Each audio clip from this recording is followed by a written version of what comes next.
안녕하세요. 제 이름은 박미숙이라고 합니다. 올해 58세예요. 평범한 주부로 살아온 제가 겪은 이야기를 들려드리려고 해요. 저는 평생 한 가지 의문을 안고 살았어요. 왜 우리 어머니는 저를 사랑하지 않으셨을까 하는 의문이었죠. 어린 시절부터 그랬어요. 동생 미선이가 태어난 후부터 저는 늘 뒷전이었거든요. 같은 밥을 먹어도 동생 그릇에만 고기가 더 많이 들어갔고 같은 옷을 사도 동생 것만 새 것이었어요. 처음에는 제가 언니니까 양보해야 한다고 생각했어요. 그게 당연한 거라고 믿었죠. 하지만 시간이 지날수록 이건 단순한 양보의 문제가 아니라는 걸 알게 됐어요. 중학교 때 일이었어요. 제가 성적이 좋아서 선생님께서 고등학교 진학을 권유하셨는데 어머니는 단호하게 거절하셨어요. 여자가 무슨 공부냐고 빨리 취직해서 집안의 보탬이 되라고 하셨죠. 그런데 4년 후 동생 미선이 차례가 되니까 완전히 달랐어요. 어머니는 미선이를 좋은 고등학교에 보내셨고 대학까지 보내셨어요. 등록금이 아깝다는 말은 한 번도 하지 않으셨죠. 그때부터 가슴 한구석에 뭔가 서운한 감정이 쌓이기 시작했어요. 왜 나만 이렇게 다르게 대하시는 걸까? 내가 뭘 잘못했길래 이러시는 걸까? 결혼할 때도 마찬가지였어요. 저는 23세 급하게 중매 결혼을 했어요. 어머니가 정해주신 사람과 만나서 석 달 만에 결혼했죠. 상대가 어떤 사람인지 제대로 알 시간도 없었어요. 결혼식도 작은 식당에서 간단하게 치렀어요. 하객도 얼마 안 됐고 축의금도 별로 없었죠. 어머니는 딸 결혼에 큰 돈 쓸 필요 없다고 하셨어요. 그런데 미선이가 결혼할 때는 완전히 달랐어요. 호텔에서 성대하게 결혼식을 올렸고 신혼집 마련하는데도 큰 돈을 보태주셨어요. 제가 결혼할 때와는 비교도 안 되는 대우였죠. 결혼 후에도 차별은 계속됐어요. 명절 때마다 저는 혼자 부엌에서 일했어요. 제사 음식을 준비하고 설거지를 하고 청소를 하는 건 모두 제 몫이었죠. 어머니는 그런 저를 보면서도 아무 말씀 없으셨어요. 오히려 미선이에게는 내가 피곤할 텐데 좀 쉬어라고 하시며 거실 소파에 앉혀두셨어요. 그럴 때마다 제 가슴 속에서는 뭔가가 조금씩 무너져 내렸어요. 나는 딸이 아닌가. 나도 똑같은 딸인데 왜 이렇게 다를까? 한 번은 용기를 내서 어머니께 여쭤본 적이 있어요. 왜 저만 이렇게 다르게 대하시는지, 제가 뭘 잘못한 건지 물어봤죠. 그때 어머니의 대답이 아직도 기억나요. 넌 원래 그런 아이야. 내가 뭘 해도 미선이만 못해. 그 말을 들었을 때 정말 숨이 막혔어요. 원래 그런 아이라니. 뭘 해도 동생만 못하다니. 저는 태어날 때부터 부족한 사람이었던 걸까요?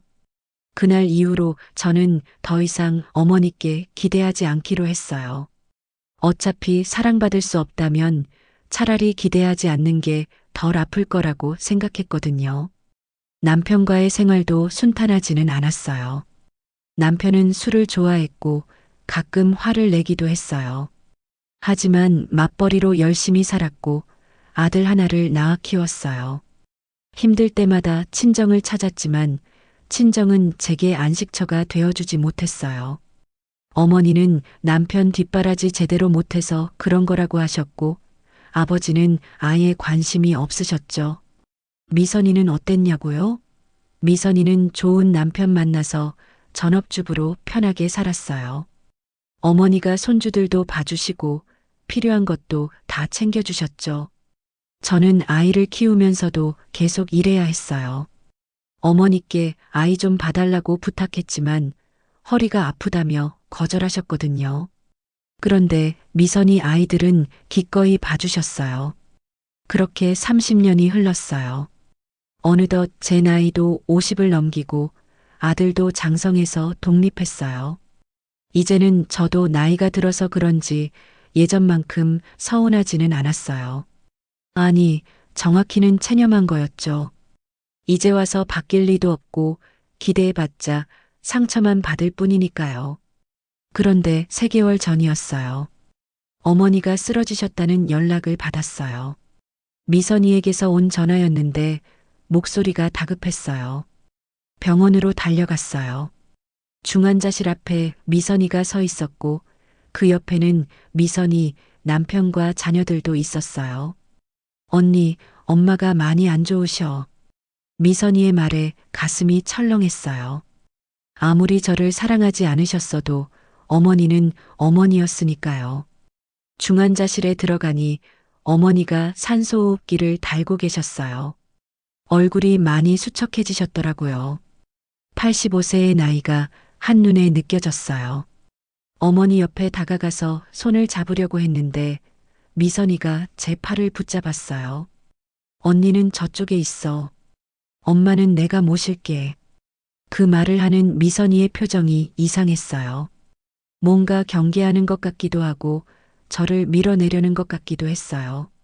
할 수 없이 병실 구석에 서 있었어요. 미선이가 어머니 손을 잡고 울면서 뭔가 얘기하는 모습을 멀리서 지켜봤죠. 어머니는 의식이 희미한 상태였지만 미선이 목소리에는 반응하셨어요.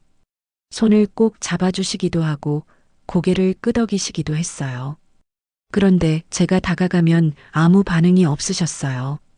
제 목소리를 들어도 눈도 뜨지 않으셨고 손도 움직이지 않으셨어요. 마지막 순간까지도 저는 투명 인간이었어요. 며칠을 그렇게 병원에서 지냈어요. 밤새 간병하는 것도 제 몫이었죠. 미선이는 낮에만 잠깐 왔다가 가고 밤에는 저 혼자 어머니 옆을 지켰어요.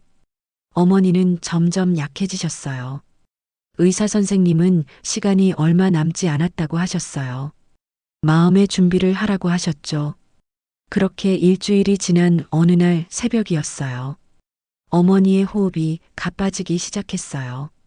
급히 미선이에게 연락했고 미선이 가족들이 모두 달려왔어요. 어머니는 미선이 손을 꼭 잡고 계셨어요.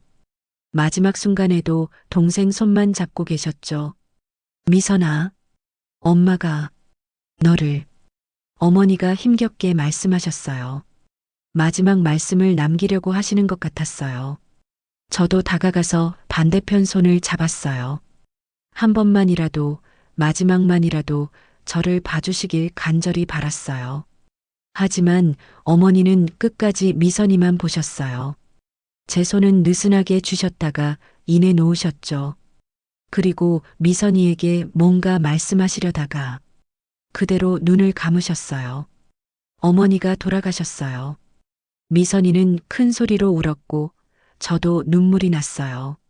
하지만 제 눈물은 슬픔보다는 서운함이 더 컸어요. 마지막까지도 저를 보지 않으셨구나. 마지막 말씀도 동생에게만 하시려고 하셨구나. 장례식장에서도 마찬가지였어요. 친척들이 미선이에게만 위로의 말을 건넸고 저는 마치 없는 사람 취급을 받았어요. 미선아, 많이 힘들지? 엄마가 너를 얼마나 아꼈는데. 미선이는 효녀야. 엄마 생전에 잘해드렸잖아. 그런 말들을 들으면서 저는 묘한 감정이 들었어요. 밤새 간병한 사람은 저인데 효녀 소리는 동생이 듣고 있었으니까요. 장례식이 끝나고 집으로 돌아왔어요. 너무 지쳐서 그냥 쓰러져 잤어요. 며칠 후 미선이에게서 연락이 왔어요.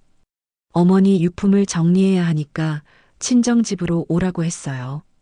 친정집에 가니 미선이가 이미 와 있었어요. 어머니 방에 들어가니 평생 보지 못했던 물건들이 가득했어요. 언니는 저기 서랍 정리하고 나는 이쪽 할게.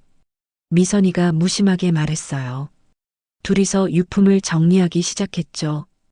오래된 옷가지들, 낡은 앨범들, 먼지 쌓인 장식품들.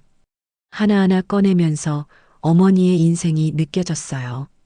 그런데 이상한 점이 있었어요. 사진들이 거의 다 미선이 것뿐이었어요. 어린 시절 사진, 학교 다닐 때 사진, 결혼식 사진까지 미선이의 성장 과정이 고스란히 담겨 있었죠. 하지만 제 사진은 거의 없었어요. 몇 장 안 되는 사진마저도 구석에 처박혀 있었어요. 서랍 깊숙한 곳을 정리하다가 오래된 나무 상자를 발견했어요. 열쇠로 잠겨 있었는데 다행히 열쇠가 옆에 있었어요. 떨리는 손으로 상자를 열었어요. 그 안에는 낡은 서류 봉투와 편지가 들어 있었어요. 봉투를 조심스럽게 꺼냈어요. 겉면에 입양 관련 서류라고 적혀 있었어요. 입양이요? 가슴이 두근거리기 시작했어요. 설마 하는 생각이 들었죠. 서류를 펼쳐봤어요. 그리고 그 순간 제 세상이 완전히 무너져 내렸어요. 입양 서류였어요. 1967년 1월 15일 생후 6개월 된 여아를 박정희, 박명수 부부가 입양한다는 내용이었어요. 그 여아의 이름이 박미숙이었어요. 저였어요. 제가 입양된 아이였던 거예요. 입양 서류를 손에 쥔 채 한참을 멍하니 앉아 있었어요. 머릿속이 하얗게 변했거든요. 저는 입양된 아이였어요. 박정혜 씨와 박명수 씨의 진짜 딸이 아니었던 거예요. 갑자기 모든 게 이해가 됐어요. 왜 어머니가 저를 그렇게 다르게 대하셨는지, 왜 미선이만 사랑하셨는지, 왜 저는 평생 동안 사랑받지 못했는지. 친딸이 아니었으니까요. 피 한 방울 섞이지 않은 남의 자식이었으니까요. 손이 떨렸어요. 서류가 바닥에 떨어질 뻔했지만 꼭 붙잡았어요. 이게 제 정체성을 증명하는 유일한 증거였으니까요. 서류를 자세히 읽어봤어요. 입양 당시 생모의 나이는 19세였다고 적혀 있었어요. 이름은 지워져 있었고 주소도 알 수 없었어요. 입양 사유란에는 미혼모, 양육 불가라고 짧게 적혀 있었어요. 19세의 미혼모. 그분이 제 진짜 어머니였던 거예요. 상자 안을 더 뒤져봤어요. 낡은 편지 한 통이 나왔어요. 봉투에는 미숙에게라고 적혀 있었어요. 어머니, 아니, 양어머니의 글씨체였어요. 떨리는 손으로 편지를 꺼내 읽기 시작했어요. 미수가 이 편지를 읽고 있다면 아마 엄마는 이 세상에 없을 거야. 엄마가 평생 숨겨왔던 이야기를 이제야 털어놓으려 한다. 너를 입양한 건 1967년 겨울이었어. 그때 엄마는 아기를 가질 수 없는 몸이었지. 몇 년 동안 치료를 받았지만 소용이 없었고 결국 입양을 결심했단다. 너를 처음 봤을 때 정말 예뻤어. 통통한 볼에 까만 눈동자. 엄마는 너를 진짜 내 딸처럼 사랑하겠다고 다짐했지. 하지만 3년 후 기적이 일어났어. 엄마가 임신을 한 거야. 의사 선생님도 놀랄 정도로 기적적인 일이었지. 그렇게 태어난 아이가 미선이란다. 미선이가 태어나고 나서 엄마의 마음이 조금씩 변하기 시작했어. 직접 낳은 아이와 입양한 아이는 역시 다르다는 걸 느꼈거든. 미선이를 보면 저절로 웃음이 나왔고 안아주고 싶었어. 하지만 너를 볼 때는 미안하지만 그런 감정이 들지 않았어. 엄마가 나쁜 사람이라고 생각하겠지. 엄마도 알아. 이게 얼마나 잘못된 일인지. 하지만 감정은 의지대로 되는 게 아니었어. 시간이 지날수록 너와 미선이를 다르게 대하게 됐어. 의식적으로 그런 건 아니었는데 몸이 먼저 반응했어. 미선이가 초등학교에 들어갈 무렵 아버지와 상의했어. 너한테 진실을 말해야 하는 게 아니냐고. 하지만 아버지는 반대했지. 알면 상처받을 거라고, 차라리 모르고 사는 게 나을 거라고 했어. 그래서 엄마는 평생 이 비밀을 숨기기로 했단다. 하지만 그게 오히려 너를 더 힘들게 만든 것 같구나. 미수가 정말 미안하다. 엄마가 너를 친딸처럼 사랑하지 못해서 너에게 상처만 준 것 같아서 이 편지를 읽고 나면 아마 엄마를 원망하겠지. 그래도 괜찮아. 엄마는 원망받아 마땅한 사람이니까. 다만 한 가지만 기억해줘. 너를 입양하기로 결심했을 때 엄마는 정말 너를 사랑하고 싶었어. 그 마음만큼은 진심이었단다. 행복하게 살아라, 미수가. 엄마가 주지 못한 사랑을 내 스스로 찾아 행복하게 살기를 바란다. 마이너스 엄마가 편지를 다 읽고 나니 눈물이 났어요. 분노도 있었고 서운함도 있었고 안도감도 있었어요. 적어도 어머니가 저를 완전히 미워한 건 아니었다는 걸 알게 됐으니까요. 사랑하지 못한 것에 대해 미안해 하셨으니까요. 하지만 동시에 더 큰 공허함이 밀려왔어요. 그럼 제 진짜 엄마는 누구일까? 저를 낳아주신 그 19세 여성은 지금 어디서 무엇을 하고 계실까? 편지를 다시 상자에 넣고 일어서려는데 뒤에서 목소리가 들렸어요. 언니, 뭐 찾았어? 미선이었어요. 언제 들어왔는지 제 뒤에 서 있었어요. 순간적으로 서류를 숨기려고 했지만 미선이가 이미 봤어요. 제 손에 들린 입양 서류를 본 거예요. 미선이의 표정이 묘하게 변했어요. 놀라지도 않고 당황하지도 않았어요. 오히려 예상했다는 듯한 표정이었어요. 아, 그거. 이제 알았네. 미선이의 말투가 너무 태연해서 소름이 돋았어요. 너 알고 있었어? 제 목소리가 떨렸어요. 미선이는 어깨를 으쓱했어요. 응, 10년 전부터 알고 있었지. 10년 전이요? 10년 전부터 알고 있었다고요? 어떻게? 엄마가 술 드시고 실수로 말씀하신 거야. 언니가 입양된 애라고. 처음에는 나도 놀랐지.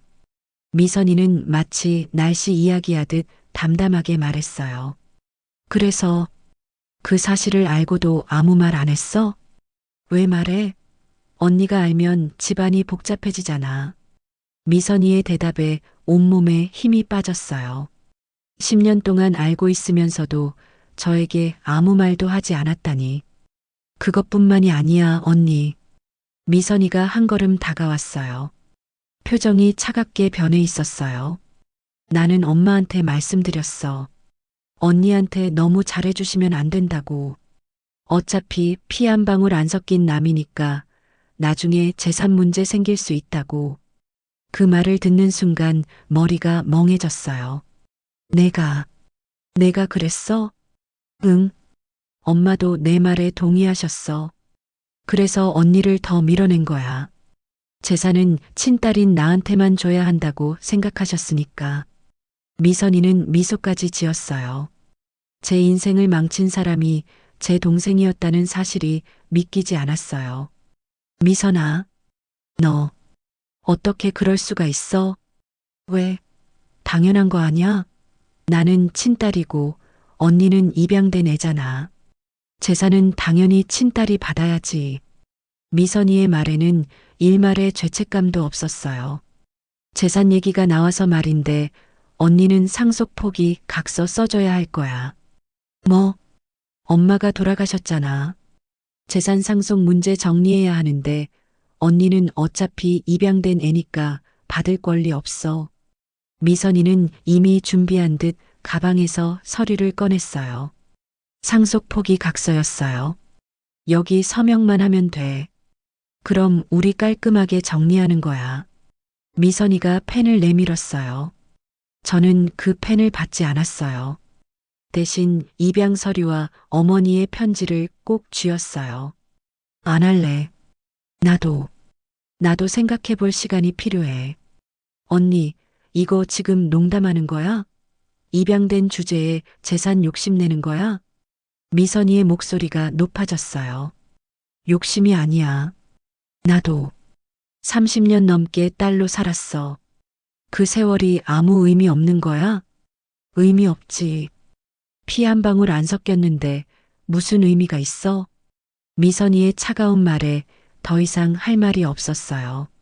저는 입양 서류와 편지를 들고 방을 나왔어요. 뒤에서 미선이가 뭐라고 소리쳤지만 듣지 않았어요. 집으로 돌아와서 소파에 앉았어요. 손에는 여전히 입양 서류가 들려 있었어요.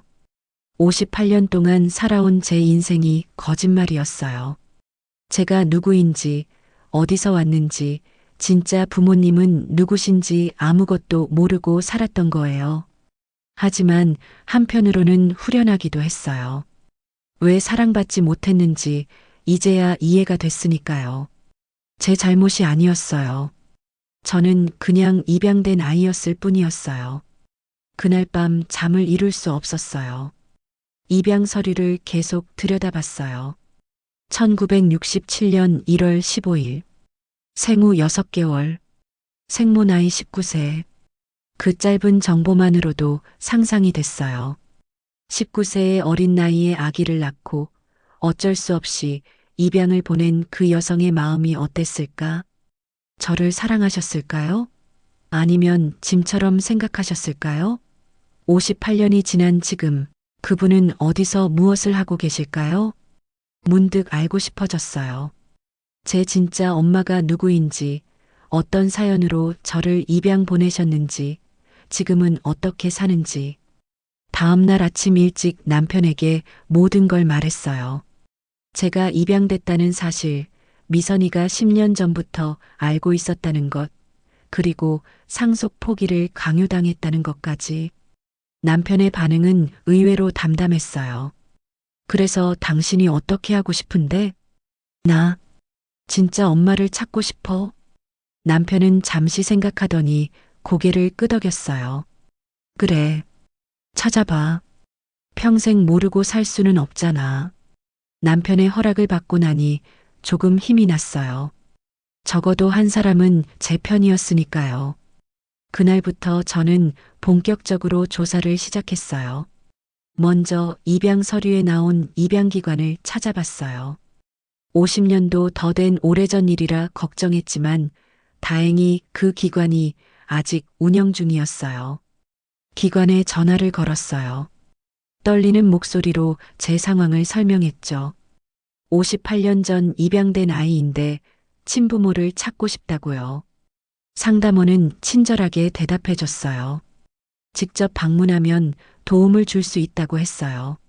며칠 후 그 입양기관을 찾아갔어요. 오래된 건물이었지만 깨끗하게 관리되고 있었어요. 상담실에 앉아 제 입양 서류를 보여줬어요. 상담원은 서류를 자세히 살펴보더니 컴퓨터로 뭔가 검색하기 시작했어요. 1967년 1월 15일 입양. 박미숙. 네, 기록이 있네요. 상담원의 말에 가슴이 두근거렸어요. 당시 담당했던 사회복지사가 메모를 남겨놨는데요. 생모는 강씨 성을 가진 여성이었고 당시 19세였다고 나와 있어요. 강씨요. 제 진짜 엄마의 성이 강씨였어요. 더 자세한 정보는 없나요? 이름이나 주소 같은 거요. 안타깝게도 당시에는 미혼모 보호 차원에서 신원 정보를 거의 남기지 않았어요. 다만 상담원이 화면을 좀 더 살펴봤어요. 여기 메모가 하나 더 있네요. 어쩔 수 없는 사정으로 아기를 포기함. 무척 괴로워하는 모습이었음. 나중에 꼭 찾고 싶다는 말을 남김. 그 말을 듣는 순간 눈물이 났어요. 제 진짜 엄마도 괴로워하셨구나. 저를 버린 게 아니라 어쩔 수 없어서 보내셨구나. 더 자세한 정보를 알 수 있는 방법은 없을까요? 같은 시기에 입양 보낸 다른 분들을 찾아보시는 건 어떨까요? 당시에는 미혼모들이 모여 있는 시설이 있었거든요. 혹시 그분들 중에 어머니를 아는 분이 계실 수도 있어요. 상담원은 몇몇 연락처를 적어줬어요. 입양인 모임이나 미혼모 지원 단체들이었어요. 기관을 나오면서 희망이 생겼어요. 비록 오래 걸리겠지만 언젠가는 진짜 엄마를 만날 수 있을 것 같았어요. 집으로 돌아오는 길에 미선이에게서 전화가 왔어요. 받지 않으려다가 무슨 얘기인지 궁금해서 받았어요. 언니, 상속 포기 각서는 언제 써줄 거야? 인사도 없이 하는 첫 마디가 그거였어요. 나도 생각할 시간이 필요하다니까. 뭘 생각해? 입양된 주제에 재산 탐내는 거 보기 흉해. 미선이의 말에 화가 치밀어 올랐어요.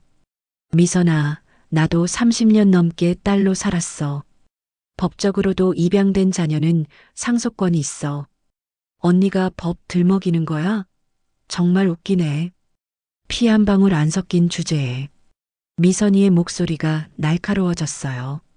나 진짜 엄마 찾을 거야. 그리고 내 뿌리가 어디인지 알아낼 거야.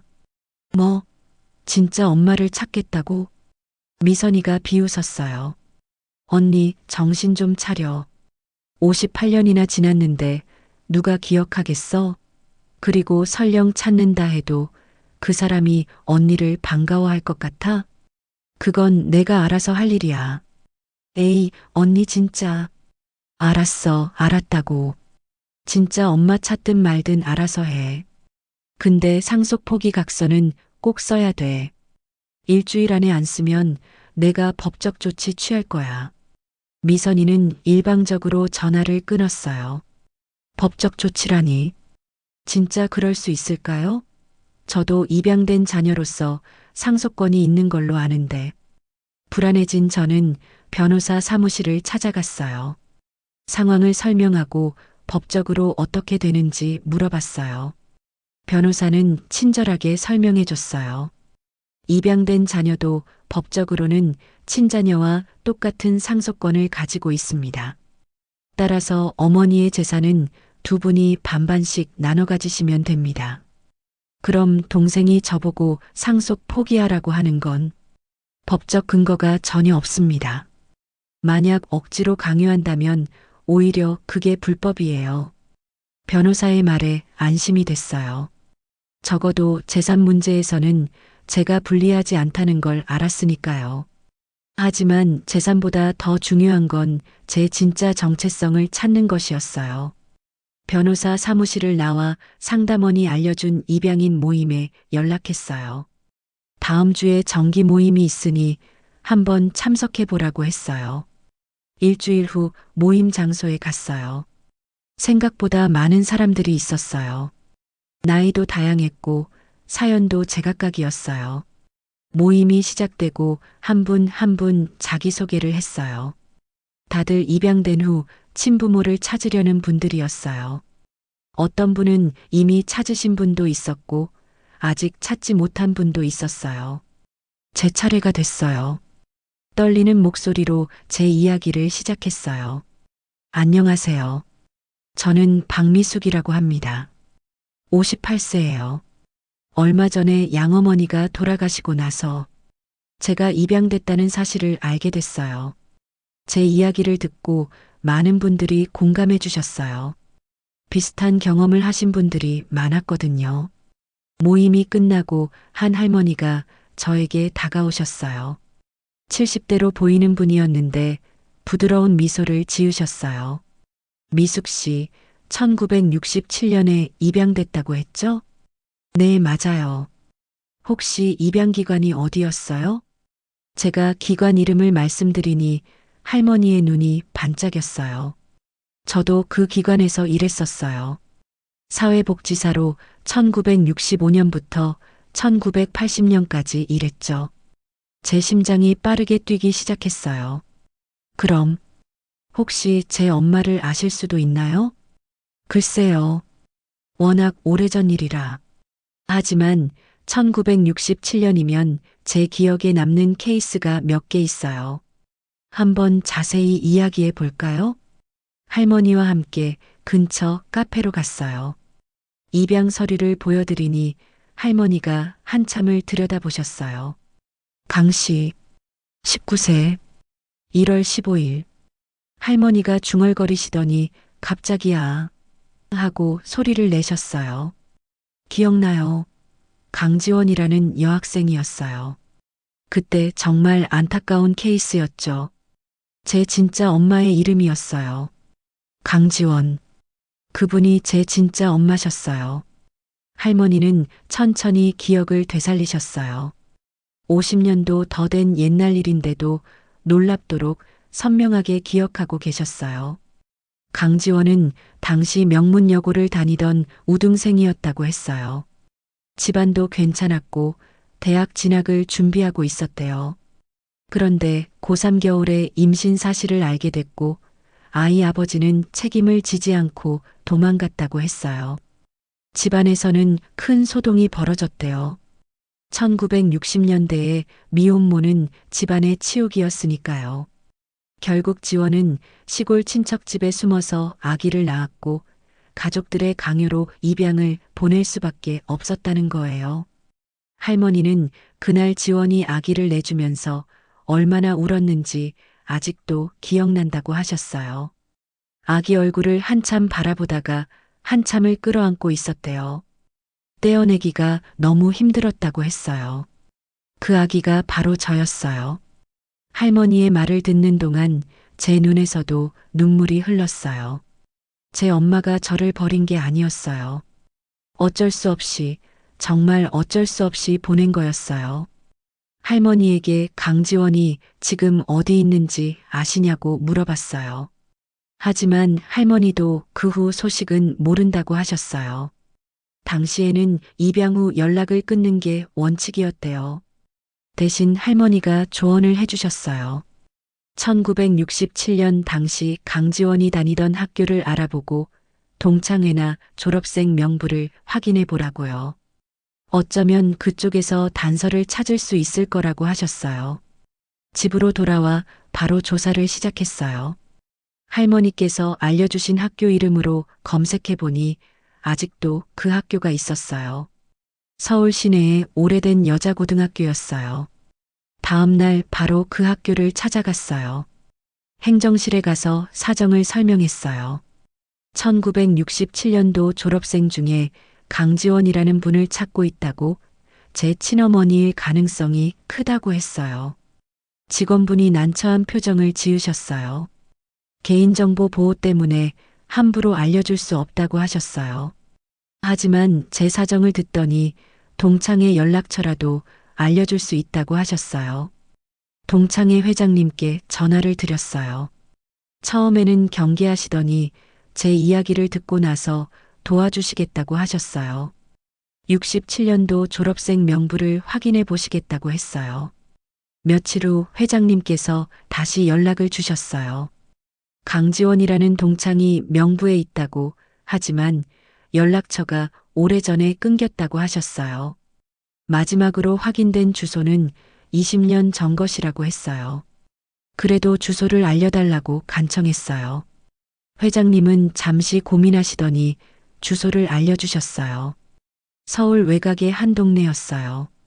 주말을 기다렸다가 그 주소로 찾아갔어요. 오래된 주택가였는데 20년 사이에 많이 변해 있었어요. 주소를 찾아 헤매다가 겨우 그 집을 찾았어요. 대문 앞에 서니 다리가 떨렸어요. 혹시 여기에 제 진짜 엄마가 살고 계실까요?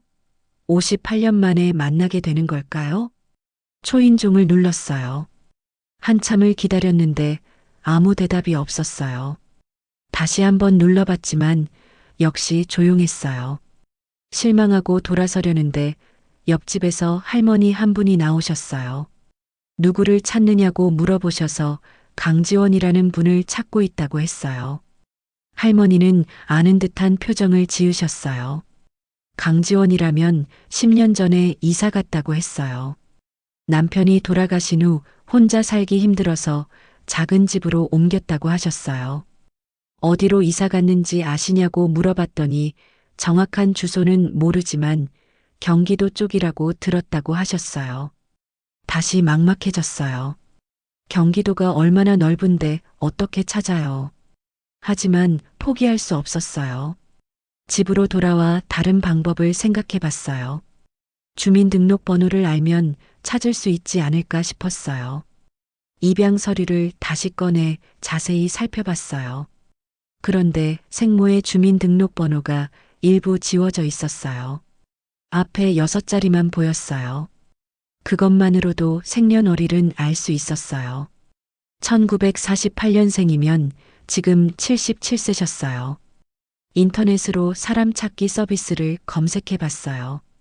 여러 업체가 있었는데 이름과 생년월일만으로도 찾을 수 있다고 했어요. 비용을 지불하고 의뢰를 넣었어요. 강지원, 1948년생, 서울이나 경기도 거주 추정. 며칠 안에 결과가 나온다고 했어요. 그 며칠이 정말 길게 느껴졌어요. 밤에 잠도 제대로 못 잤어요. 꿈속에서 계속 제 엄마를 만나는 꿈을 꿨어요. 일주일 후 업체에서 연락이 왔어요.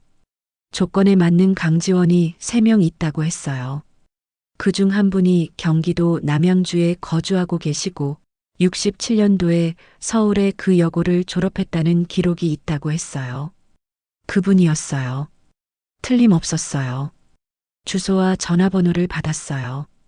손이 떨려서 메모하기도 힘들었어요. 바로 전화를 걸어볼까 하다가 멈췄어요. 전화로 이런 이야기를 하기에는 너무 큰 일이었어요. 직접 찾아가서 만나야 할 것 같았어요. 다음 날 아침 일찍 남양주로 향했어요. 버스를 타고 1시간 넘게 걸렸어요. 주소를 따라가니 조용한 주택가에 작은 단층 집이 나왔어요. 대문 앞에 서서 한참을 망설였어요. 초인종을 누르면 안에서 제 진짜 엄마가 나오실 거예요. 58년 만에 만나는 거예요. 심호흡을 크게 하고 초인종을 눌렀어요. 잠시 후 대문이 열렸어요. 그리고 한 여성이 나타났어요. 70대 후반으로 보이는 분이었어요. 키가 작고 마른 체구였지만 단정한 옷차림이었어요. 무엇보다 눈빛이 슬퍼 보였어요. 오랜 세월 무언가를 그리워해온 듯한 눈빛이었어요. 그 눈을 보는 순간 알았어요. 이분이 제 엄마라는 걸. 여성도 저를 보더니 깜짝 놀라는 표정을 지었어요. 뭔가 알아본 듯한, 믿을 수 없다는 듯한 표정이었어요. 말없이 서로를 바라봤어요. 시간이 멈춘 것 같았어요. 여성이 떨리는 목소리로 물었어요. 혹시 하는 마음으로 물어보시는 것 같았어요. 저는 고개를 끄덕였어요. 그리고 가방에서 입양 서류를 꺼냈어요. 서류를 본 여성의 얼굴이 창백해졌어요. 손으로 입을 막으시더니 눈물을 흘리기 시작하셨어요. 더 이상 말이 필요 없었어요.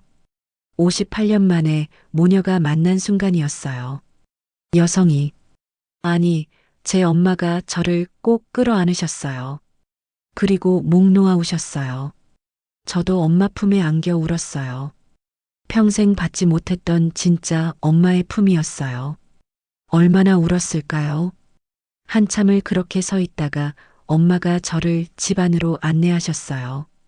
작지만 깨끗한 집이었어요. 엄마는 부엌으로 가서 차를 준비하셨어요. 손이 떨려서 찻잔을 놓치실 뻔했어요. 거실 소파에 마주 앉았어요. 엄마는 계속 제 얼굴을 바라보셨어요. 믿을 수 없다는 듯 꿈인 것 같다는 표정이었어요. 엄마가 먼저 말씀을 시작하셨어요. 58년 동안 하루도 저를 잊은 적이 없으셨대요. 매일 제가 어디서 어떻게 사는지 궁금했고 행복하게 살고 있기를 바랐다고 하셨어요. 결혼도 하셨대요. 30대에 남편을 만나 결혼했는데 남편에게도 과거 이야기를 했다고 했어요. 남편은 이해해 주셨고 함께 저를 찾으려고 했지만 당시에는 방법이 없었대요. 다른 자녀는 없으셨대요. 결혼 후에도 아이가 생기지 않았고 그게 저를 버린 벌이라고 생각하셨대요.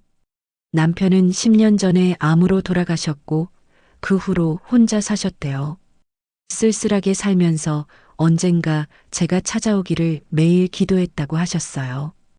엄마의 이야기를 듣는 동안 제 가슴이 먹먹했어요. 엄마도 저만큼이나 외로운 인생을 사셨구나 하는 생각이 들었어요. 이번에는 제가 제 이야기를 했어요. 입양된 후 어떻게 살았는지, 양어머니에게 사랑받지 못했던 이야기, 동생의 차별, 그리고 최근에 알게 된 진실까지. 엄마는 제 이야기를 들으시며 계속 눈물을 흘리셨어요. 특히 제가 차별받으며 살았다는 이야기를 들을 때는 정말 괴로워하셨어요. 미안하다고, 정말 미안하다고 계속 말씀하셨어요. 당신이 제대로 키우지 못해서 제가 그런 고생을 했다고 용서해달라고 하셨어요. 저는 엄마를 꼭 안아드렸어요. 엄마 잘못이 아니라고 오히려 저를 낳아주셔서 감사하다고 말씀드렸어요. 그날 저녁 늦게까지 엄마와 이야기를 나눴어요. 58년 동안 나누지 못했던 이야기들을 쏟아냈어요. 엄마를 만난 후 제 인생이 완전히 달라졌어요. 주말마다 남양주를 찾아가 엄마와 시간을 보냈어요. 함께 장을 보고 요리를 하고 산책을 하면서 잃어버린 시간을 조금씩 채워나갔어요. 엄마는 저에게 어린 시절 사진들을 보여주셨어요. 임신했을 때 몰래 찍었던 사진, 저를 낳고 며칠 동안 함께 있을 때 찍은 사진들이었어요. 흑백 사진 속에서 어린 엄마가 아기인 저를 안고 있었어요. 그 사진을 보면서 엄마가 정말 저를 사랑하셨다는 걸 확신했어요. 한 달쯤 지났을 때 엄마에게 제안했어요. 함께 살면 어떻겠냐고요. 엄마는 처음에는 부담스러워 하셨지만 제가 계속 설득하니 결국 동의하셨어요. 엄마의 집을 정리하고 저희 집으로 모셔왔어요. 남편도 엄마를 따뜻하게 맞아줬어요. 작은 방 하나를 엄마 방으로 꾸며드렸어요. 엄마와 함께 사는 삶은 행복했어요. 아침에 일어나면 엄마가 아침 준비를 하고 계셨고, 저녁에는 함께 TV를 보며 시간을 보냈어요. 58년 만에 누리는 모녀의 일상이었어요. 그런데 문제가 생겼어요. 미선이가 제가 친엄마를 찾았다는 소식을 듣고 난리가 난 거예요. 어느 날 갑자기 미선이가 집으로 찾아왔어요. 사전 연락도 없이 배를 마구 눌러댔어요. 문을 열어주니 미선이가 화난 얼굴로 들어왔어요. 엄마가 거실에 계셨는데 미선이가 엄마를 보더니 얼굴을 찌푸렸어요. 미선이는 엄마는 안중에도 없다는 듯 저에게 소리를 질렀어요. 언니가 친엄마를 찾았다는 게 믿기지 않는다고 이제 와서 무슨 모녀 흉내냐고 했어요. 엄마는 조용히 자리에서 일어나 방으로 들어가셨어요. 미선이의 험한 말을 듣고 싶지 않으셨을 거예요. 미선이와 거실에 마주 앉았어요. 미선이는 가방에서 서류 뭉치를 꺼냈어요. 상속 포기 각서였어요. 이번에는 변호사가 작성한 정식 서류였어요. 지금 당장 여기 서명하라고, 안 그러면 법정에서 보자고 했어요. 저는 침착하게 대답했어요. 이미 변호사와 상담했고 입양된 자녀도 법적으로 동등한 상속권이 있다는 걸 안다고 했어요. 미선이는 비웃었어요. 법은 그렇다 해도 도덕적으로 생각해 보라고 했어요. 피 한 방울 안 섞인 주제에 재산을 달라고 하는 게 말이 되냐고 했어요. 도덕을 말할 자격이 있냐고 물었어요. 10년 동안 진실을 숨기고 엄마를 선동해서 저를 차별하게 만든 사람이 도덕을 말하냐고 했어요. 미선이의 얼굴이 붉어졌어요. 하지만 곧 차갑게 웃으며 말했어요. 어차피 재산의 절반은 자기 거라고, 언니가 버티면 법정에서 보자고 했어요. 그리고 친엄마랑 행복하게 살든 말든 알아서 하라고 했어요. 미선이는 그렇게 소리를 지르고 나갔어요. 현관문을 쾅 닫는 소리가 집안을 울렸어요.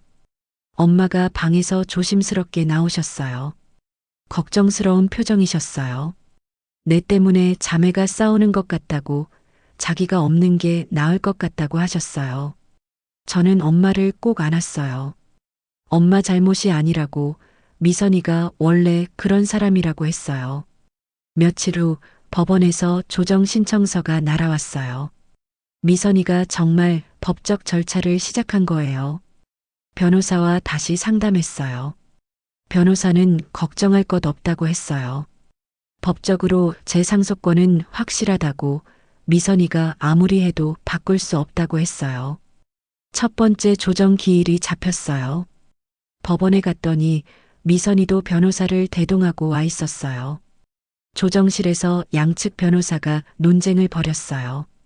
미선이 측 변호사는 입양의 진정성을 문제 삼았어요. 양어머니가 진심으로 사랑하지 않았으니 정당한 입양이 아니라는 논리였어요. 하지만 우리 측 변호사는 법적으로 정식 입양 절차를 거쳤고 호적에도 등재되어 있으며 법적 효력에는 아무 문제가 없다고 반박했어요. 조정위원도 우리 편이었어요. 입양의 법적 효력은 의심의 여지가 없다고 했어요. 결국 첫 번째 조정은 미선이의 패배로 끝났어요. 조정위원은 재산을 반반씩 나누라고 권고했어요. 하지만 미선이는 받아들이지 않았어요. 조정실을 나오면서 저를 노려봤어요. 차갑고 증오에 찬 눈빛이었어요. 이건 끝이 아니라고, 절대 포기하지 않겠다고 했어요. 집으로 돌아와 엄마에게 결과를 말씀드렸어요. 엄마는 안도하셨지만 동시에 걱정도 하셨어요. 미선이가 계속 방해할 것 같다고 하셨어요. 엄마의 걱정이 맞았어요. 며칠 후 미선이가 다시 움직이기 시작했어요. 이번에는 친정 친척들을 선동하기 시작한 거예요. 친척들에게 연락해서 제가 친엄마를 찾았다는 소식을 퍼뜨리고 은혜를 배신했다고 모함했어요. 친척들에게서 전화가 오기 시작했어요. 큰아버지, 고모, 이모들까지. 다들 비슷한 내용이었어요. 30년 넘게 키워준 은혜를 잊었냐고, 이제 와서 친엄마를 찾다니 배은망덕하다고 했어요. 처음에는 설명하려고 했어요. 제가 어떻게 차별받으며 살았는지, 미선이가 얼마나 저를 괴롭혔는지 말하려고 했어요. 하지만 아무도 들으려 하지 않았어요. 이미 미선이가 자기 식대로 이야기를 꾸며서 퍼뜨린 뒤였으니까요. 결국 친척들과의 연락을 끊었어요.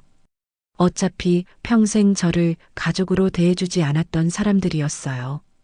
그런데 미선이의 방해는 거기서 끝나지 않았어요. 어느 날 엄마가 장을 보러 나갔다가 놀라서 돌아오셨어요. 얼굴이 창백하고 손이 떨리고 계셨어요. 무슨 일이냐고 물어봤더니 미선이가 엄마를 찾아왔었다고 했어요. 미선이가 슈퍼마켓 앞에서 기다리고 있다가 엄마를 가로막았대요. 그리고 협박조로 말했다고 해요. 언니한테서 떨어지라고, 안 그러면 가만두지 않겠다고 했대요. 엄마가 나타나서 언니가 이상해졌다고, 가족을 파괴하는 사람이라고 했대요. 엄마는 무서워서 아무 말도 못하고 도망치듯 돌아오셨다고 했어요. 그 이야기를 듣고 저는 정말 화가 났어요.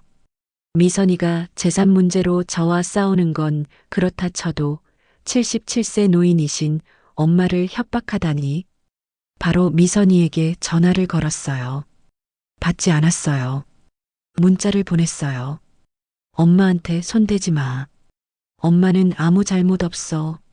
나한테 할 말 있으면 나한테 해. 하지만 미선이는 답장도 하지 않았어요. 다음 날 변호사에게 연락해서 상황을 설명했어요. 변호사는 협박죄로 고소할 수 있다고 했어요. 하지만 저는 그러고 싶지 않았어요. 아무리 그래도 한때는 동생이었으니까요. 대신 변호사를 통해 경고장을 보냈어요. 엄마에게 접근하거나 협박하면 법적 조치를 취하겠다는 내용이었어요. 경고장을 받은 후 미선이는 엄마에게 직접 접근하지는 않았어요. 하지만 다른 방법으로 괴롭히기 시작했어요. 이웃들에게 소문을 퍼뜨린 거예요. 제가 친엄마를 찾은 후 양어머니의 유산을 독차지하려 한다는 거짓말이었어요. 아파트 엘리베이터를 탈 때마다 이웃들의 시선이 느껴졌어요. 수군거리는 소리도 들렸어요. 저 사람 친엄마 찾았다면서? 그래서 동생이랑 재산 싸움 중이래. 인간성이 의심된다더라.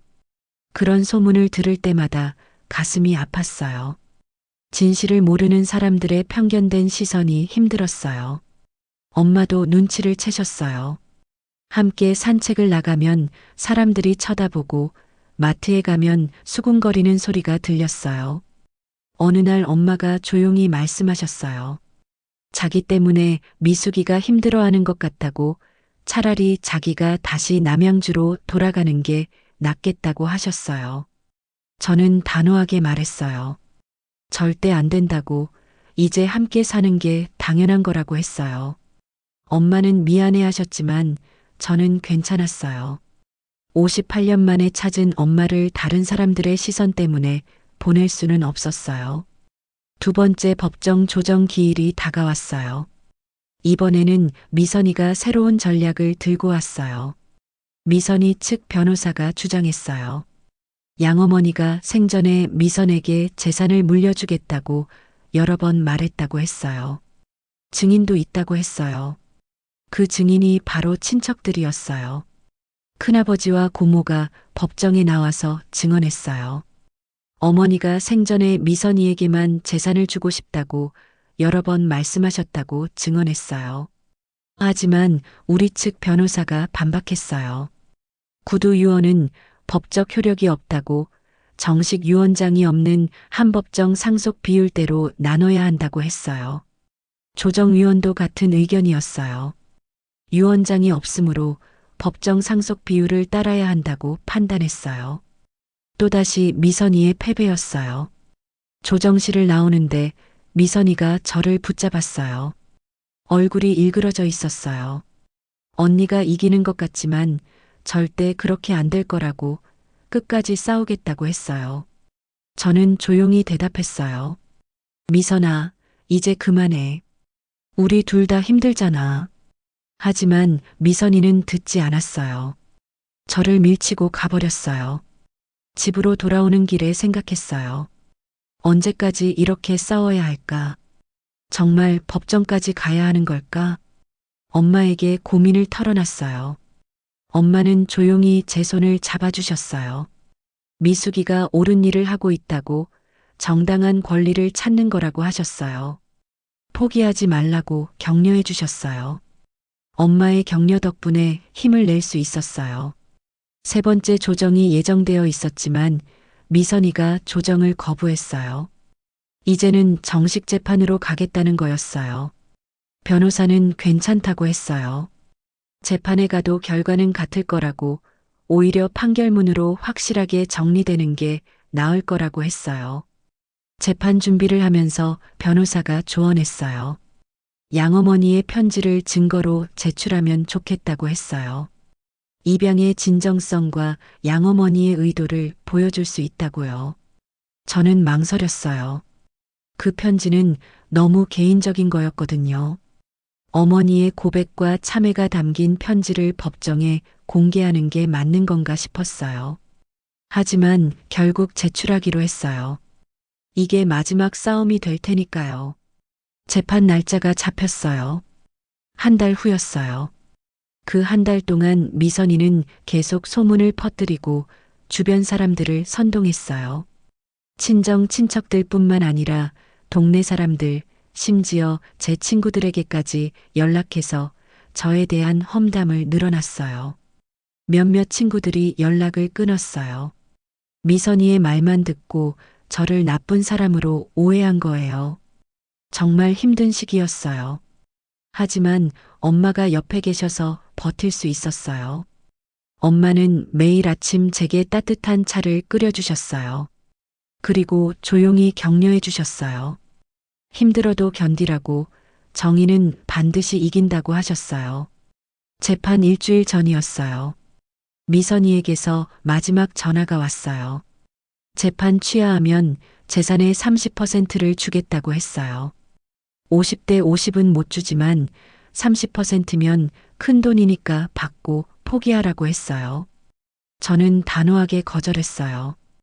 이건 돈 문제가 아니라고, 제 정체성과 권리의 문제라고 했어요. 미선이는 욕을 하며 전화를 끊었어요. 드디어 재판 날이 왔어요. 재판 당일 아침 일찍 일어났어요.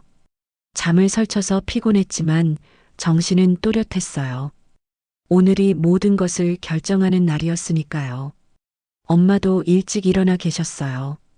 부엌에서 아침을 준비하고 계셨는데 손이 떨리는 게 보였어요. 엄마도 긴장하고 계셨던 거죠. 법원에는 9시까지 도착해야 했어요.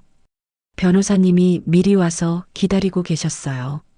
마지막 점검을 하면서 당황하지 말고 침착하게 대답하라고 조언해 주셨어요. 법정 안으로 들어가니 미선이가 이미 와 있었어요. 정장을 차려입고 변호사 옆에 앉아 있었는데 저를 보자 차갑게 눈을 돌렸어요. 엄마는 제 옆에 앉으셨어요. 작은 손으로 제 손을 꼭 잡아주셨어요. 떨리는 손이었지만 그 온기가 저에게 힘을 줬어요. 재판장님이 입장하시고 재판이 시작됐어요. 먼저 미선이 측 변호사가 주장을 펼쳤어요. 입양의 정당성을 문제 삼는 내용이었어요. 양어머니가 미숙을 진심으로 사랑하지 않았고 따라서 진정한 가족 관계가 성립되지 않았다는 논리였어요.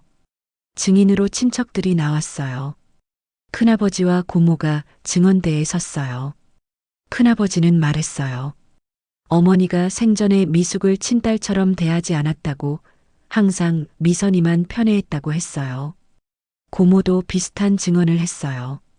명절 때마다 미숙은 부엌 일만 시켰고 미선이는 귀한 손님처럼 대접했다고 했어요. 그들의 증언을 들으면서 가슴이 아팠어요. 사실이었으니까요. 저는 정말 그렇게 차별받으며 살았으니까요. 하지만 그게 제 상속권을 부정할 근거가 될 수는 없었어요. 우리 측 변호사가 반론을 시작했어요. 입양은 법적 절차를 거쳐 정식으로 이루어졌고 호적에도 등재되어 있으며 법적으로는 친자녀와 동일한 지위를 갖는다고 명확히 밝혔어요. 양어머니가 감정적으로 차별했다는 것은 도덕적 문제일 뿐 법적 효력과는 무관하다고 강조했어요. 그리고 결정적인 증거를 제출했어요. 바로 양어머니가 남긴 편지였어요. 재판장님이 편지를 읽기 시작하셨어요. 법정안이 조용해졌어요. 편지에는 양어머니의 솔직한 고백이 담겨 있었어요. 미숙을 친딸처럼 사랑하지 못한 것에 대한 미안함, 차별한 것에 대한 참회, 그리고 미숙이 행복하기를 바라는 마음까지. 재판장님이 편지를 다 읽고 나서 잠시 침묵하셨어요. 그리고 미선이 측 변호사에게 물으셨어요. 이 편지에서 보듯이 고인은 입양의 정당성을 인정하고 있고 자신의 차별적 태도를 반성하고 있다고 하셨어요. 이런 상황에서 입양이 무효라고 주장하는 근거가 무엇인지 물으셨어요. 미선이 측 변호사는 제대로 대답하지 못했어요. 편지는 예상하지 못했던 증거였던 거예요. 재판장님이 다시 물으셨어요. 피고인인 미선에게 직접 물어보고 싶다고 하셨어요. 미선이가 증언대에 섰어요. 긴장한 표정이었어요. 재판장님이 질문하셨어요. 언니가 58년 동안 가족으로 살아왔는데 왜 지금 와서 상속권을 부정하려 하는지 진짜 이유가 무엇인지 말해보라고 하셨어요. 미선이는 한참을 망설이다가 대답했어요. 언니는 입양된 아이라서 진짜 가족이 아니라고 재산은 친딸인 자기가 받는 게 맞다고 했어요. 그 말을 듣는 순간 재판장님의 표이 굳어졌어요. 재판장님이 차분하게 말씀하셨어요. 법적으로 입양된 자녀와 친자녀는 동일한 지위를 갖는다고 혈연 여부로 차별하는 것은 법에 위배된다고 하셨어요. 그리고 미선이가 10년 전부터 입양 사실을 알고 있었으면서도 이를 이용해 어머니를 선동했다는 사실도 지적하셨어요. 이것은 단순한 재산 분쟁이 아니라 인격권 침해에 가깝다고 하셨어요. 미선이는 아무 말도 못하고 증언대에서 내려왔어요. 이번에는 제가 증언대에 섰어요. 재판장님이 질문하셨어요. 58년 동안 차별받으며 살았는데도 왜 상속을 받으려 하는지, 그냥 포기하고 새로 찾은 친어머니와 살면 되지 않는지 물으셨어요. 저는 깊게 숨을 들이쉬고 대답했어요. 재산 때문이 아니라고 했어요. 제 정체성 때문이라고 했어요. 58년 동안 저는 박정희 씨의 딸로 살았어요. 비록 사랑받지는 못했지만 법적으로 사회적으로 딸이었어요. 호적에도 딸로 올라가 있고 주민등록증에도 그렇게 나와 있어요. 그런데 이제 와서 입양됐으니까 가짜 딸이라고 아무 권리도 없다고 한다면 제 58년 인생은 뭐가 되는 거냐고 물었어요. 저는 재산이 아니라 제 존재의 정당성을 인정받고 싶다고 말했어요. 재판장님은 고개를 끄덕이셨어요. 증언이 끝나고 최후 변론 시간이 왔어요. 미선이 측 변호사는 다시 한번 입양의 진정성을 문제 삼았지만 설득력이 없었어요. 우리 측 변호사는 명확하게 정리했어요. 법적으로 정당한 입양이었고 입양된 자녀의 상속권은 보호받아야 한다고 주장했어요. 재판장님이 최종 판결을 위해 잠시 정회했어요. 30분 후에 선고한다고 하셨어요. 그 30분이 정말 길게 느껴졌어요. 복도에 앉아 엄마 손을 잡고 기다렸어요. 엄마는 계속 제 손을 쓰다듬으시며 괜찮을 거라고 위로해 주셨어요. 다시 법정으로 들어갔어요. 재판장님이 판결문을 들고 나오셨어요. 판결 이유부터 설명하셨어요. 입양은 법적으로 정당하게 이루어졌고 민법상 입양된 자녀는 친생자와 동일한 권리를 갖는다고 명확히 하셨어요. 양어머니가 감정적으로 차별한 것은 도덕적 문제이지 법적 효력을 무효화할 수 없다고 하셨어요. 따라서 피고의 주장을 기각한다고 하셨어요. 주문을 낭독하셨어요. 고인의 재산은 원고와 피고가 각각 50%씩 상속받는다. 피고는 원고의 상속권을 인정하고 재산 분할에 협조할 것. 승소했어요. 엄마가 저를 꼭 안아주셨어요. 두 분 다 눈물을 흘리고 계셨어요. 변호사님도 축하한다고 하셨어요. 정당한 판결이라고 당연한 결과라고 하셨어요. 미선이는 창백한 얼굴로 법정을 나갔어요. 저를 한번 쳐다보지도 않았어요. 법원을 나오면서 하늘을 올려다봤어요. 맑은 가을 하늘이었어요. 58년 만에 제 존재가 인정받는 순간이었어요. 판결이 나온 후 일주일 정도는 조용했어요. 미선이에게서 아무 연락도 없었고 주변도 잠잠했어요. 재산 분할 절차가 시작됐어요. 변호사를 통해 양어머니의 통장과 부동산을 정리하기 시작했어요. 생각보다 재산이 많았어요. 아파트 한 채, 예금 몇 억, 그리고 몇 개의 적금까지 평생 알뜰하게 모으신 돈이었어요. 반으로 나누면 제 몫도 상당한 금액이었어요. 이 돈이면 엄마와 편하게 살 수 있을 것 같았어요. 변호사가 미선이 측에 재산 목록과 분할 방안을 보냈어요. 한 달 안에 협의해서 정리하자고 했어요. 하지만 미선이는 답변하지 않았어요. 변호사의 전화도 받지 않고 문자도 확인하지 않았어요. 2주가 지나도 연락이 없자 변호사가 다시 독촉했어요. 판결이 나왔으니 협조해야 한다고, 안 그러면 강제 집행도 가능하다고 경고했어요. 그제야 미선이가 반응했어요. 변호사에게 연락해서 한 번만 더 만나고 싶다고 했대요. 언니와 직접 만나서 얘기하고 싶다고 했어요. 변호사는 만나지 말라고 조언했어요. 만나봤자 좋을 게 없다고, 이제는 법대로 처리하면 된다고 했어요. 하지만 저는 만나보기로 했어요. 마지막이니까요. 마지막으로 대화를 해보고 싶었어요. 미선이가 정한 장소는 친정 근처 카페였어요. 오후 2시에 만나기로 했어요. 엄마는 걱정하셨어요. 혹시 또 무슨 짓을 할까봐 불안해하셨어요. 하지만 저는 괜찮다고, 공공장소니까 문제 없을 거라고 안심시켜드렸어요. 약속 시간에 카페에 도착했어요. 미선이가 이미 와서 창가 자리에 앉아 있었어요. 가까이 가보니 미선이의 모습이 많이 변해 있었어요. 얼굴이 수척해졌고 눈 밑에 다크서클이 생겼어요. 화려하던 옷차림도 수수해져 있었어요. 마주 앉았어요. 한참 동안 아무도 말을 꺼내지 않았어요. 미선이가 먼저 입을 열었어요. 목소리가 평소와 달리 작고 떨렸어요. 이기는 기분이 어떠냐고, 만족하냐고 물었어요. 저는 대답하지 않았어요. 이긴 게 아니라고, 그냥 당연한 권리를 찾은 것뿐이라고 생각했거든요. 미선이는 계속 말했어요. 자기 인생이 망가졌다고, 친척들도 자기를 욕하고, 남편도 실망했고, 아이들도 창피해한다고 했어요.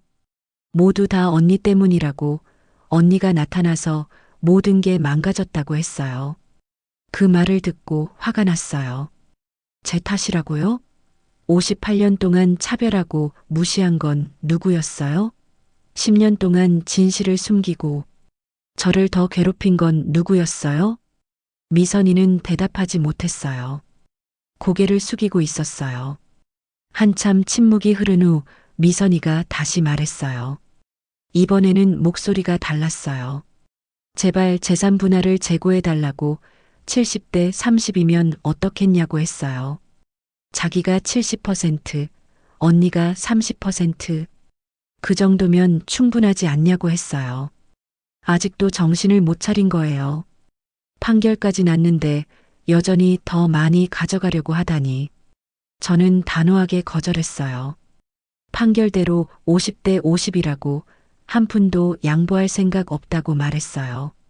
미선이의 얼굴이 일그러졌어요. 눈물이 흐르기 시작했어요. 언니는 친엄마도 찾았잖냐고, 엄마도 있고 재산도 있는데 나는 뭐가 남냐고 울먹였어요. 그 말을 듣고 씁쓸했어요. 미선이는 아직도 모르고 있었어요. 제가 잃어버린 58년의 시간과 사랑을 돈으로 계산할 수 없다는 걸. 엄마를 찾은 건 행운이었어요. 하지만 그동안 받지 못한 사랑은 절대 돌아오지 않아요. 차별받고 무시당한 기억도 지워지지 않고요. 미선이에게 조용히 말했어요. 당신은 평생 부모님의 사랑을 받으며 살았어요. 그게 얼마나 큰 행복인지 몰랐을 거예요. 저는 단 하루도 그런 사랑을 받아본 적이 없어요. 재산의 절반을 받는 게 과하다고 생각하세요? 저는 오히려 58년의 차별에 비하면 터무니없이 적다고 생각해요. 미선이는 더 이상 말하지 못했어요. 테이블에 얼굴을 묻고 울기 시작했어요. 카페 안에 사람들이 쳐다봤지만 신경 쓰지 않았어요. 한참 후에 미선이가 고개를 들었어요. 눈이 빨갛게 부어 있었어요. 그럼 어떻게 하면 되냐고, 뭘 해야 용서받을 수 있냐고 물었어요. 저는 잠시 생각했어요. 용서요? 글쎄요. 지금 당장은 모르겠어요. 58년 동안 받은 상처가 하루아침에 치유될 수는 없으니까요. 하지만 한 가지는 말할 수 있어요. 이제부터라도 제대로 된 관계를 만들고 싶다면 진심으로 반성하고 사과해야 한다고요. 미선이는 고개를 끄덕였어요. 그날 카페에서 2시간 넘게 이야기를 나눴어요. 평생 나누지 못했던 진솔한 대화였어요. 미선이는 자신이 얼마나 잘못했는지 인정했어요.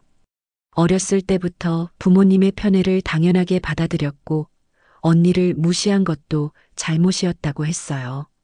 특히 10년 전에 입양 사실을 알고도 숨기고 이용한 건 정말 비겁한 짓이었다고 인정했어요. 저는 들었어요. 그리고 받아들이려고 노력했어요.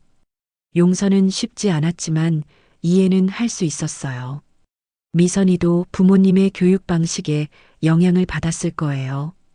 편애받으며 자란 아이가 다른 관점을 갖기는 어려웠을 테니까요.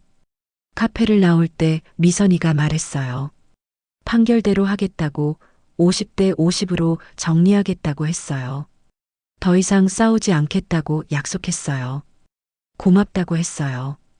늦었지만 제대로 된 선택이라고요. 미선이는 마지막으로 물었어요. 언젠가 진짜 자매처럼 지낼 수 있을까요? 저는 솔직하게 대답했어요. 모르겠어요. 시간이 필요할 것 같아요. 하지만 노력은 해볼게요. 그렇게 헤어졌어요. 집으로 돌아와 엄마에게 얘기를 전했어요. 엄마는 다행이라고 하셨어요. 싸움이 끝나서 다행이라고요. 그날 밤 창문을 열고 밤하늘을 바라봤어요. 별이 많았어요. 양어머니 생각이 났어요. 저를 사랑하지 못해서 평생 죄책감을 느끼셨을 어머니.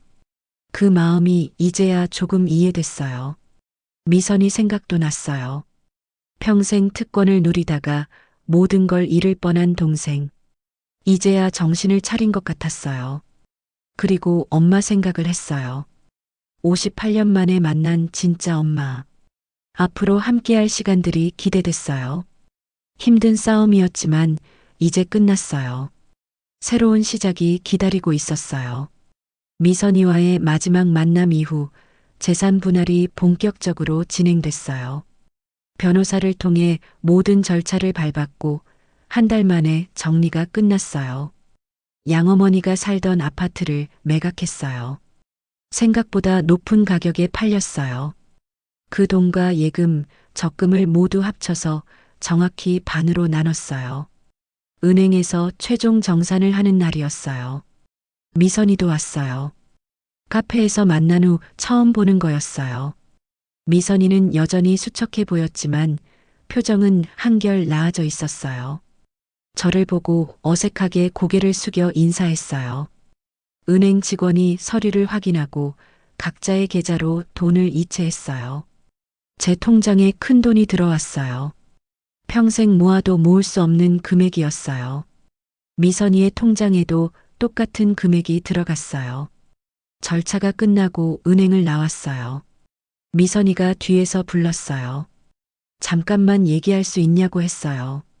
저는 멈춰섰어요. 미선이가 다가왔어요. 한참을 망설이더니 조심스럽게 말했어요. 미안하다고 했어요. 진심으로 미안하다고. 그동안 너무 이기적이었고 언니를 사람으로 대하지 않았다고 했어요. 특히 친엄마를 찾은 후에도 방해하고 괴롭힌 것에 대해 정말 후회한다고 했어요. 미선이의 눈에 눈물이 맺혔어요. 진심이 느껴졌어요. 저도 미선이를 바라봤어요. 한때는 동생이라고 생각했던 사람. 하지만 평생 저를 괴롭혔던 사람. 용서할 수 있을까요? 아직은 모르겠어요. 하지만 증오는 하지 않기로 했어요. 미선이에게 말했어요. 시간이 필요하다고. 당장 다 용서할 수는 없지만 앞으로 어떻게 사는지 보겠다고 했어요. 미선이는 고개를 끄덕였어요. 그것만으로도 감사하다고 했어요. 그렇게 헤어졌어요.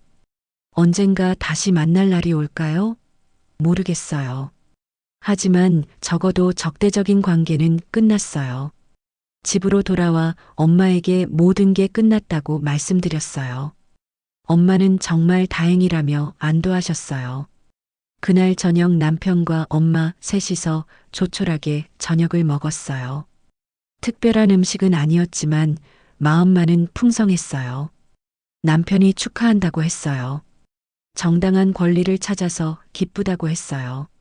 엄마는 제 손을 잡으시며 말씀하셨어요. 미숙이가 정말 강한 사람이라고 자랑스럽다고 하셨어요. 그 말을 듣는 순간 눈물이 났어요. 평생 그런 말을 듣고 싶었는데 이제야 들었어요. 며칠 후 예상치 못한 연락이 왔어요. 양어머니 장례식 때 왔던 친척들 중 한 분이었어요. 작은아버지였는데 전화로 사과하고 싶다고 하셨어요. 그동안 미선이 말만 듣고 미숙을 오해했다고 판결문을 보고 나서야 진실을 알았다고 하셨어요. 미숙이가 평생 얼마나 힘들었을지 이해가 간다고 정말 미안하다고 하셨어요. 작은아버지의 사과를 받고 나니 마음이 조금 가벼워졌어요. 그 후로 몇몇 친척들이 연락을 해왔어요. 모두 사과하는 내용이었어요. 처음에는 냉정하게 대했지만 점점 마음이 풀렸어요. 그들도 미선이에게 속았던 거니까요. 한 달쯤 지나서 큰 결정을 했어요. 받은 재산으로 작은 카페를 열기로 한 거예요. 평생 남의 눈치만 보고 살았는데 이제는 제가 하고 싶은 일을 하고 싶었어요. 엄마에게 말씀드렸더니 엄마도 찬성하셨어요. 오히려 함께 하고 싶다고 하셨어요. 요리를 잘하시니까 간단한 디저트를 만들어 팔면 어떻겠냐고 하셨어요. 남편도 지지해줬어요. 정년까지 2년 남았는데 그때까지 열심히 벌어서 도와주겠다고 했어요. 가족 모두의 응원을 받으며 카페 창업 준비를 시작했어요. 위치를 알아보고 인테리어를 구상하고 메뉴를 짜고 처음 하는 일이라 서툴렀지만 즐거웠어요. 엄마는 디저트 레시피를 연구하셨어요. 옛날 방식으로 만든 약과와 한과가 특히 맛있었어요. 3개월 후 드디어 카페 문을 열었어요. 이름은 다시 봄으로 지었어요. 58년 만에 찾은 새로운 시작이라는 의미였어요. 오픈 첫날 많은 사람들이 왔어요. 남편 직장 동료들, 제 옛 친구들, 그리고 용기를 내서 온 작은아버지와 작은어머니까지. 미선이는 오지 않았어요. 하지만 축하 화환을 보냈어요. 언니의 새 출발을 응원합니다라는 메시지 카드가 붙어 있었어요. 그 화환을 보면서 미선이도 변하고 있다는 걸 느꼈어요. 카페는 생각보다 장사가 잘 됐어요. 엄마가 만든 전통 디저트가 입소문을 타면서 손님들이 점점 늘어났어요. 특히 중년 여성 손님들이 많이 찾아왔어요. 카페 분위기가 편안하고 엄마의 디저트가 옛날 생각이 난다고 좋아하셨어요. 손님들과 이야기를 나누다 보니 저와 비슷한 사연을 가진 분들이 많았어요. 가족에게 소외당한 분, 평생 희생만 하다가 늦게 자신을 찾은 분들. 그런 분들이 제 이야기를 듣고 위로받았다고 하셨어요. 58년 만에 권리를 찾았다는 이야기가 용기를 준다고 했어요. 카페를 운영하면서 저도 치유받았어요. 손님들과 이야기를 나누고 엄마와 함께 일하면서 평생의 상처가 조금씩 아물어갔어요. 6개월쯤 지났을 때 미선이가 카페를 찾아왔어요. 처음에는 놀랐지만 자리를 권했어요. 미선이는 엄마가 만든 약과를 먹으면서 말했어요. 정말 맛있다고, 친엄마가 대단한 분인 것 같다고 했어요. 엄마를 소개시켜줬어요. 처음에는 어색했지만 엄마가 먼저 다가가셨어요. 미선이 손을 잡으시며 말씀하셨어요. 미숙이 동생이구나, 반갑다고, 앞으로 잘 지내자고 하셨어요. 미선이는 엄마의 따뜻함에 놀란 것 같았어요. 양어머니와는 너무 다른 모습이었으니까요. 그날 미선이와 오랜 시간 이야기를 나눴어요. 카페 일, 가족 이야기, 앞으로의 계획까지. 예전처럼 가까운 사이는 아니었지만 최소한 대화는 할 수 있게 됐어요. 미선이가 가면서 말했어요. 가끔 들러도 되냐고 물었어요. 환영한다고 했어요. 손님으로 오든 동생으로 오든 상관없다고 했어요. 그 후로 미선이는 한 달에 한두 번 카페에 왔어요. 처음에는 조심스러웠지만 점점 자연스러워졌어요. 1년이 지났을 때 미선이가 변화했어요. 예전의 오만함이 사라지고 겸손해졌어요. 어느 날 미선이가 고백했어요. 재산 싸움 이후로 많은 걸 잃었다고. 친구들도 떠나고 친척들도 차갑게 대하고 자식들도 실망했다고 했어요. 하지만 그 과정에서 자신의 잘못을 깨달았다고. 평생 특권을 당연하게 여기며 살았는데 그게 얼마나 교만한 태도였는지 알게 됐다고 했어요. 이제는 감사하는 마음으로 살려고 한다고. 가진 것에 감사하고 사람들에게 겸손하게 대하려고 노력한다고 했어요. 미선이의 변화를 보면서 생각했어요. 이 싸움이 미선이에게도 필요했던 거구나. 깨달음을 얻기 위한 과정이었구나. 카페를 연 지 1년 반이 지났어요. 이제는 단골 손님들도 많이 생기고 안정적으로 운영되고 있어요. 무엇보다 엄마와 함께하는 시간이 행복해요. 아침에 함께 카페 문을 열고 손님들을 맞이하고 저녁에 함께 정리하는 일상이 소중해요. 58년 동안 나누지 못했던 모녀의 시간을 조금씩 채워가고 있어요. 엄마는 이제 79세가 되셨지만 건강하세요. 매일 카페에 나와 디저트를 만드시고 손님들과 이야기를 나누시는 게 삶의 활력이라고 하세요. 손님들도 엄마를 좋아하세요. 할머니가 직접 만든 한과라는 게 특별하다고 하세요. 어느 날 단골 손님 중 한 분이 물으셨어요. 두 분이 어떤 사이냐고. 정말 친모녀 같은데 사연이 있는 것 같다고 하셨어요. 처음에는 말하기 망설여졌지만 솔직하게 이야기했어요. 58년 만에 만난 친모녀라고 그동안 많은 일이 있었다고 했어요. 그 이야기를 듣고 손님은 눈물을 흘리셨어요. 감동적이라고 두 분이 다시 만난 게 기적 같다고 하셨어요. 그 후로 카페의 사연이 입소문을 타기 시작했어요. 58년 만에 만난 모녀가 운영하는 카페라는 이야기가 SNS에도 퍼졌어요. 방송국에서 취재 요청이 오기도 했어요. 처음에는 거절했지만 엄마가 하라고 하셨어요.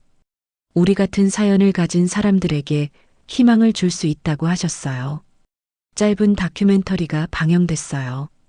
제 이야기, 엄마를 찾은 과정, 미선이와의 갈등, 그리고 화해까지. 방송 후 엄청난 반응이 왔어요. 많은 분들이 위로받았다고, 용기를 얻었다고 메시지를 보내주셨어요. 특히 입양된 분들, 가족에게 차별받은 분들, 뒤늦게 친부모를 찾고 싶어 하는 분들의 연락이 많았어요. 그분들과 이야기를 나누면서 깨달았어요. 저만 힘든 게 아니었구나. 세상에는 저와 비슷한 아픔을 가진 사람들이 정말 많구나. 그래서 결심했어요. 카페 한쪽에 작은 공간을 만들어 같은 처지의 사람들이 모여 이야기를 나눌 수 있게 하기로요. 한 달에 한 번 소모임을 열었어요. 입양인 모임, 뒤늦게 부모를 찾은 사람들의 모임. 처음에는 몇 명 안 됐지만 점점 늘어나기 시작했어요. 그분들과 이야기를 나누면서 제 상처도 더 빨리 아물어갔어요. 혼자가 아니라는 걸 확인할 수 있었으니까요. 미선이도 가끔 모임에 참석했어요. 처음에는 어색해했지만 점점 자연스러워졌어요. 어느 날 미선이가 고백했어요. 모임에 나오면서 많은 걸 배운다고. 세상에는 정말 다양한 가족의 형태가 있고 혈연이 전부가 아니라는 걸 깨달았다고 했어요. 자기도 이제는 언니를 진짜 가족이라고 생각한다고. 비록 피는 안 섞였지만 30년 넘게 함께 자란 건 사실이니까. 미선이의 말에 눈물이 났어요. 평생 듣고 싶었던 말이었어요. 어느 봄날이었어요. 카페 테라스에 앉아 엄마와 차를 마시고 있었어요. 따뜻한 햇살이 비치고 벚꽃이 흩날리고 평화로운 오후였어요. 엄마가 제 손을 잡으시며 말씀하셨어요. 정말 행복하다고. 58년 만에 딸을 찾았고 이렇게 함께 시간을 보낼 수 있어서 감사하다고 하셨어요. 저도 같은 마음이었어요. 평생 찾아 헤맨 진짜 가족을 만났고 이제는 매일 함께 있을 수 있어서 행복했어요. 문득 양어머니 생각이 났어요. 저를 사랑하지 못해서 평생 괴로워하셨을 어머니. 이제는 원망하지 않아요. 어머니도 어쩔 수 없었을 거예요. 감정은 의지대로 되는 게 아니니까요. 대신 감사해요. 저를 입양해 주셔서 그 덕분에 58년을 살 수 있었고 결국 진짜 엄마를 만날 수 있었으니까요. 미선이도 원망하지 않아요. 그도 환경의 피해자였을 뿐이에요. 이제는 조금씩 변하고 있고 그걸로 충분해요. 카페 문을 열고 손님들을 맞이하는 일상이 소중해요. 엄마와 함께 요리하고 손님들과 이야기를 나누고 저녁에 함께 집으로 돌아가는 일상.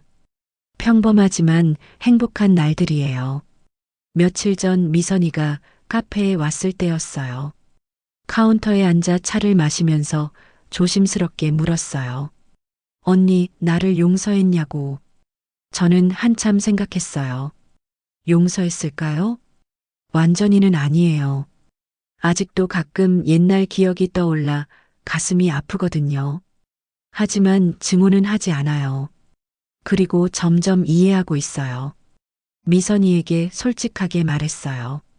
완전한 용서는 아직이지만 함께 나아가고 싶다고. 과거는 바꿀 수 없지만 미래는 우리가 만들어갈 수 있다고. 미선이는 고개를 끄덕였어요. 그것만으로도 충분하다고, 천천히 관계를 회복해 나가면 된다고 했어요. 그날 저녁 엄마와 단둘이 앉아 이야기를 나눴어요. 엄마가 물으셨어요. 58년의 인생을 돌아보면 어떤 생각이 드냐고. 저는 창밖을 바라보며 대답했어요. 힘든 시간도 많았지만 후회하지는 않는다고. 그 모든 시간이 있었기에 지금의 제가 있으니까. 차별받고 무시당한 경험이 저를 강하게 만들었어요. 진짜 엄마를 찾는 용기를 줬어요. 그리고 다른 사람의 아픔을 이해하는 사람으로 만들었어요. 엄마는 제 손을 꼭 잡아주셨어요. 미숙이가 정말 자랑스럽다고. 힘든 환경에서도 꿋꿋하게 살아왔고 결국 자신의 권리를 찾아냈고 이제는 다른 사람들에게도 희망을 주고 있다고 하셨어요. 엄마의 말씀을 듣는 순간 눈물이 났어요. 평생 듣고 싶었던 칭찬이었어요. 그날 밤 잠들기 전에 거울을 봤어요. 60을 바라보는 제 얼굴이 거기 있었어요. 주름이 늘었고 흰머리도 많아졌지만 표정은 밝았어요. 평생 보지 못했던 환한 미소가 거기 있었어요.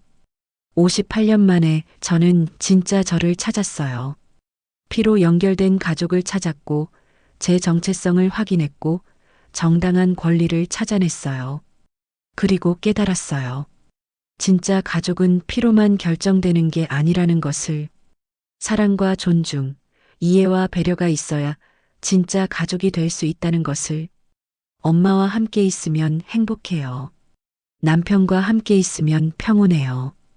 그리고 이제는 미선이와도 조금씩 관계를 회복해가고 있어요. 카페 손님들, 모임에서 만난 사람들, 그들도 제게는 가족 같아요. 60년 가까이 살아오면서 배웠어요. 가족의 의미는 혈연이 아니라 마음에 있다는 것을. 오늘도 카페 문을 열어요. 엄마가 만든 따뜻한 향과 향기가 가게 안을 가득 채워요. 손님들이 들어오고 미소를 짓고 이야기를 나눠요. 이게 제 새로운 인생이에요. 58년을 기다린 봄이 드디어 왔어요.